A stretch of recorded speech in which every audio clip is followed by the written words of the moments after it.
struggles were not the same. The things that African Americans dealt with, the whites didn't deal with. Torrey Marable is a student in Cosby Hunt's real-world history class in Washington, D.C. He's very comfortable in class discussions, but writing is a challenge. Mr. Hunt is teaching him how to write like an historian, using primary sources and crafting clear arguments. One of the things that I try to emphasize with the students is that we are in growth mode. We want to get better at particular skills, and so we have to practice those skills over and over again. Thank you for sticking around. No problem.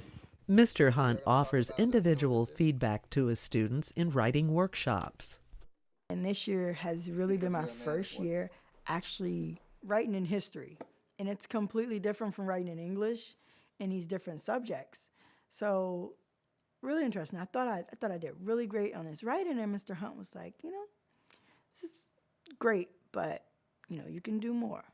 It is well documented that you are a man of the spoken word more than the written word. Yeah.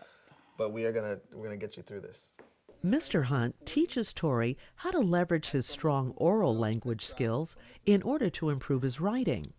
He asks Torrey to speak his first draft into an audio recorder. Yes. And then I'm going to stick this into my computer. And I am going to send it to you. And you are going to listen to what you have said, and you are going to do what? Write it. Yes. He didn't give me the parachute and push me and say bye-bye. Like, he helped me out. And one thing that'll help is listening to yourself speak. Because when I listen to you speak, I'm impressed. And one of the great signs of a writer is sometimes when their writing sounds like they're speaking. Okay? Mm-hmm. You ready to do it? We can do more than one take. I got a lot of space. Nothing to it but to do it. Okay, ready? Take a deep breath.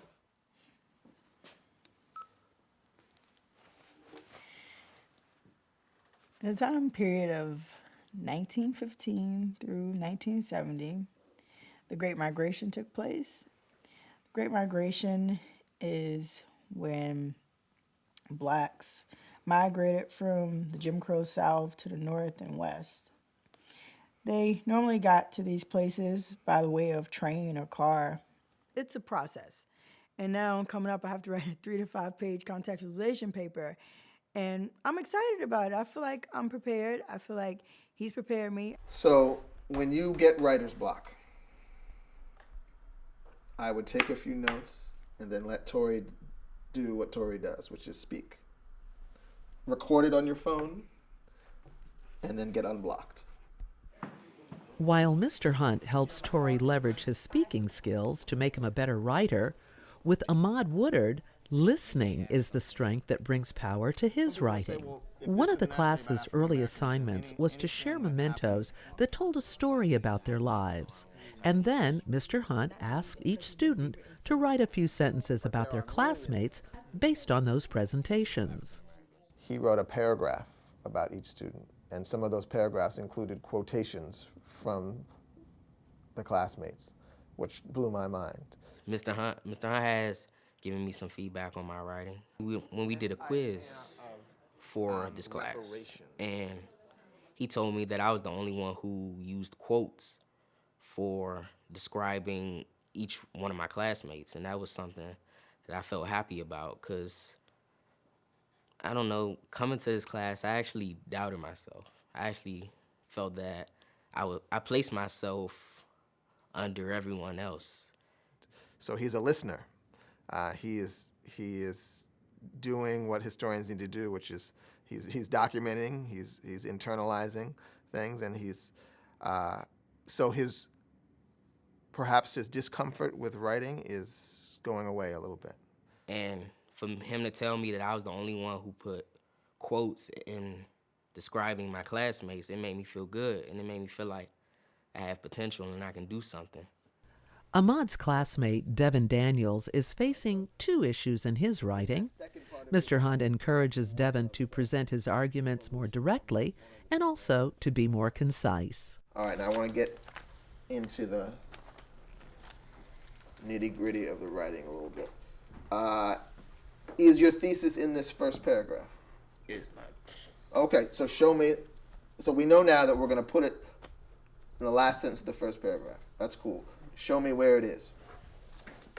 the way I like to write is more so using flow rather than thesis. Like, after you read my papers, the point is that you understand what I meant. I'd say I slightly touched upon it in the beginning of this paragraph, analyzing the two works, and I start talking about the similarities and differences.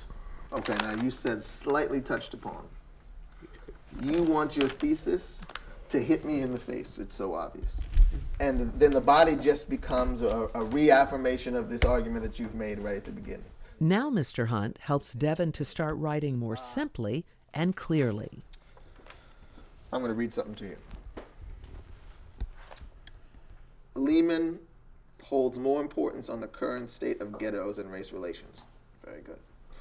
Not to mention the failings of society and its poor solution with regards to the war on poverty that has been idiotically trifled with yet forgotten due to missight that warrants further effort rather than... Sorry. When someone asks you a simple question like, what time is it? Just tell them what time it is. It's 8:56. In general, and this is a hard lesson for me, try not to use any adverbs. If the adjective isn't strong enough on its own, pick an adjective that is strong enough. If you say, you are exquisitely pretty, well, pretty just isn't getting the job done. What am I trying to say? What's a word that's better than pretty, that I don't need an adjective, I don't need an adverb for? Beautiful. Yes, you are beautiful, rather than me saying you're exquisitely pretty. Okay. Wilkerson had a different mindset. That's simple enough. But this sentence right here, I'm not sure what you're saying. I want you to take a minute and I want you to simplify the sentence. Lehman wanted to show that the current problems of today are not being solved properly due to the misconception of what's going on or why it happened. One more time, even shorter. Lehman wants to show that the current problems of today are not being solved correctly because we don't understand them. Holy smoke. It's a new Devin. So when Mr. Hunt had told me that I needed to cut back on a lot of the words I was using, like for example, I stretched every single sentence in my paper, that I needed to stop doing that. I can understand what he's saying. So like I said about being set in my ways in this class, it really does make you change. That's what I want you to do. More. I want you to shorten, simplify. Thank you, sir. All right, I'm going to give you this.